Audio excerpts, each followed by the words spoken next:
The restaurant was glowing in amber light, the kind that made crystal glasses shimmer and turned every whispered laugh into something cinematic.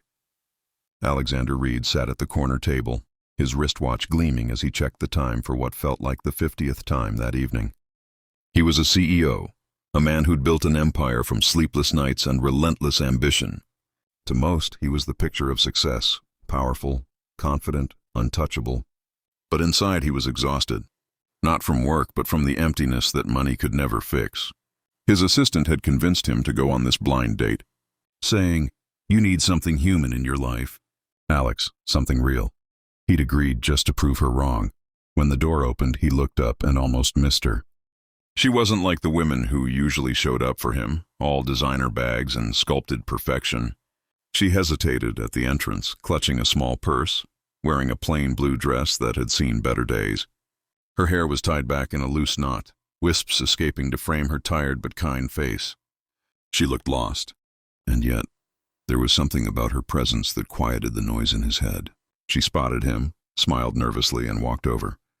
"You must be Alexander?" she asked softly, her voice like the calm before dawn. He stood up, a little too quickly, surprised by how her simplicity disarmed him. "And you're Lena," she said. "Sorry if I'm late. My shift ran over." He gestured for her to sit, trying to hide how intrigued he was. "Shift?" he asked. She nodded, setting her old, frayed purse gently on her lap. "I work as a caregiver." "Elderly home, mostly nights." Alexander blinked. No one had ever said something so unpretentious on a date with him. Most tried to impress, but she was just honest. The waiter approached, and while ordering, Lena hesitated, glancing at the prices. Alexander noticed. Before she could say a word, he smiled and said, "Don't worry." "Dinner's on me?" She gave a shy laugh. "I know, but I'll order something small. I don't like owing people." That sentence struck him harder than it should have. As the evening unfolded, he found himself listening more than talking. She spoke about the old woman she cared for, about the little joys, painting her nails, reading her poems, cooking soup together on cold nights. There was no glamour, no ambition to impress, just sincerity that felt sacred in a world built on performance. When she laughed, it wasn't loud, but it lingered in the air like music. He realized halfway through the night that she hadn't touched her phone once, not even to glance at it. She was fully there, present, looking him in the eye. When had anyone last done that for him? And then, when the waiter brought the bill, she reached for her wallet instinctively. "Please," she said, voice gentle but firm, "let me pay my part. I came for the conversation, not the meal." Alexander felt a lump in his throat. For a man surrounded by people who always wanted something, her humility was almost painful. He covered her hand lightly with his. "You already paid, Lena. You gave me something I haven't had in years. Peace." Her eyes widened slightly, unsure if he was teasing or confessing.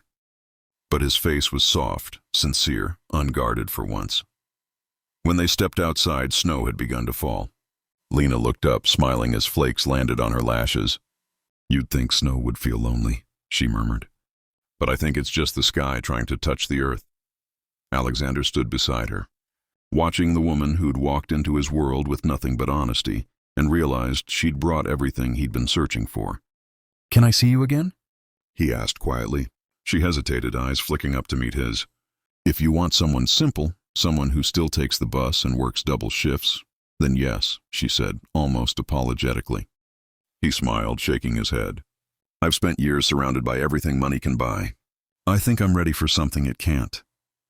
Lena's lips curved into a smile that reached her eyes that carried a quiet strength he hadn't known he needed. She nodded. Then maybe this wasn't such a blind date after all. He laughed softly, offering her his coat as they walked toward the curb. For once, Alexander didn't care about image or status or control. All he knew was that the woman beside him, with her worn purse and kind hands, had just reminded him what it felt like to be human. And as she turned to wave goodbye, snow swirling between them, he found himself whispering into the cold night, "I think I just saw everything I've ever needed." Walk in wearing blue office, staring out at the city skyline that stretched endlessly beneath him. The kingdom he had built. The empire of glass and ambition that everyone envied, but no one understood. His assistant Mariah entered quietly, her eyes widening slightly when she noticed him lost in thought instead of scrolling through reports. "You're early today," she said softly, half smiling.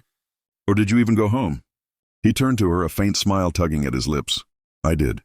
And I even had dinner with someone." That made her blink. Alexander Reed, who hadn't taken a single personal evening in 5 years, just said that sentence like it was nothing. "You, on a date?" she asked incredulously. He nodded once, eyes drifting back to the window. "Her name's Lena." He didn't say more, but in his mind, her laughter echoed, that soft, genuine sound that had cut through his solitude like sunlight. Mariah smirked. "So did she know who you are?" Alexander's smile faded a little. "No," he said quietly. "And I didn't tell her." He wasn't sure why.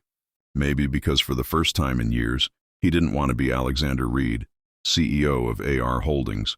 He just wanted to be a man having dinner with a woman who saw him, not his reputation.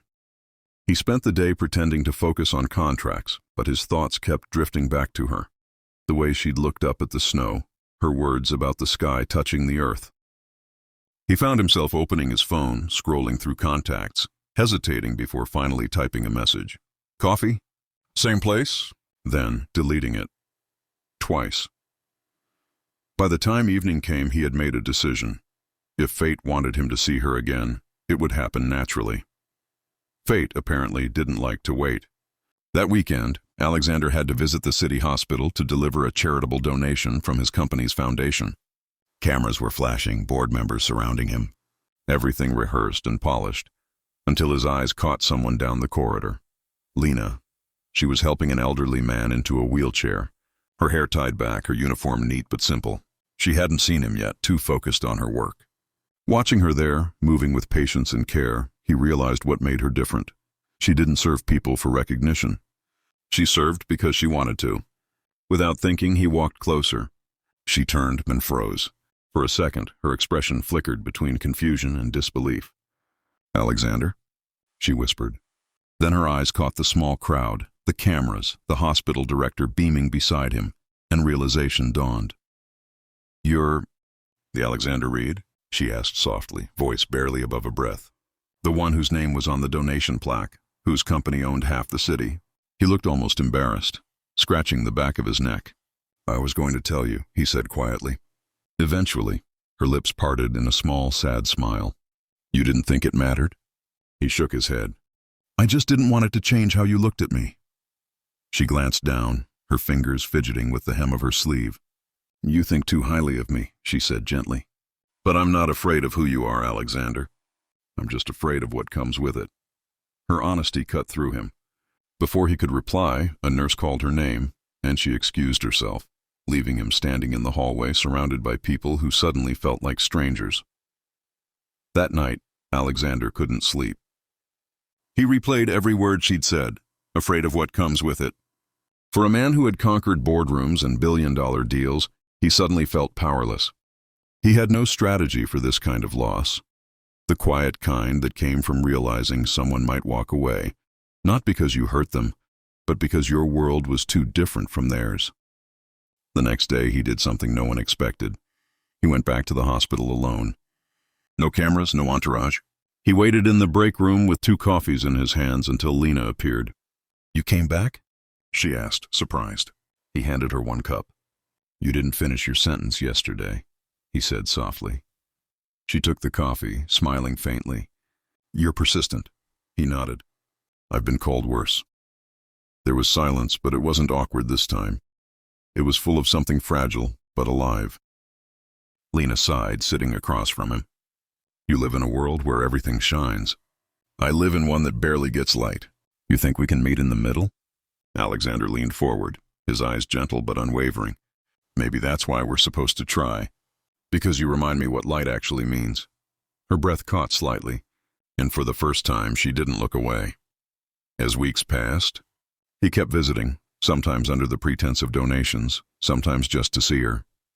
They'd talk during her breaks, laugh about small things, argue about life, and every time she smiled, it chipped away at the walls he'd built around himself. He didn't care that her shoes weren't designer, that her hands were calloused, or that she rode the bus home while he had a driver. What mattered was that she made him feel grounded, real. And one evening, as he waited for her outside the hospital, she walked out, tired but glowing, and said softly, "You're really not giving up, are you?" He smiled. "No to be human again."